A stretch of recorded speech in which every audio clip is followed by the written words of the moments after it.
the National Palace Museum, one of the largest, oldest, and most famous institutions in Taiwan, and it's about to celebrate an important anniversary, 100 years since its founding.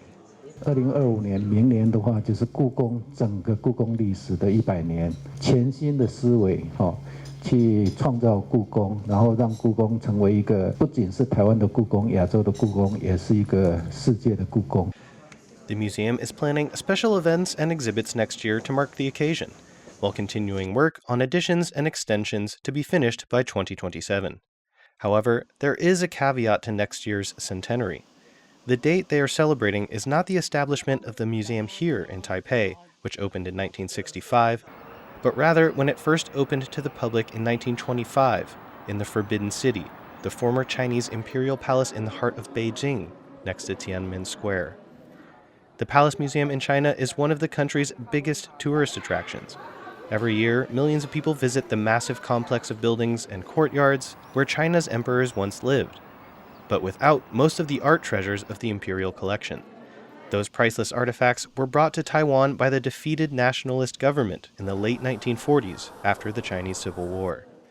The result is that the world's greatest collection of imperial Chinese art is held in Taipei, and the National Palace Museum says it still makes sense to date itself from its founding in Beijing.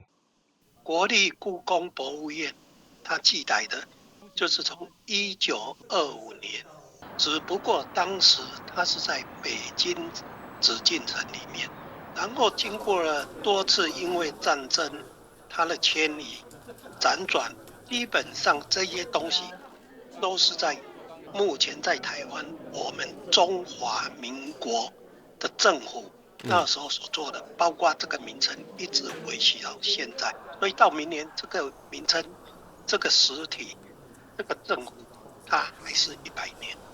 The museum is one of many institutions whose name and history date back to the period when the Republic of China controlled mainland China. And while much of the museum's collection is focused on the history of China, museum staff say they are conscious that Taiwan's history isn't only rooted there. 那从最早都没有汉人来之前，他是原住民，这一点不可否认嘛。原住民的文化，汉人能把它遗忘吗？当然不可以啊。中华从1949年正式过来的时候，那些文化就是台湾的其中一个文化，我们必须用这种方式来想这个文化的种类，它的多元性。The museum remains popular with both foreign and domestic tourists. The centennial of its founding may provide an opportunity for curators and visitors alike to reflect not only on the priceless art held within its walls, but also how those walls came to be. Alex Chen and Gorin for TaiwanPlus.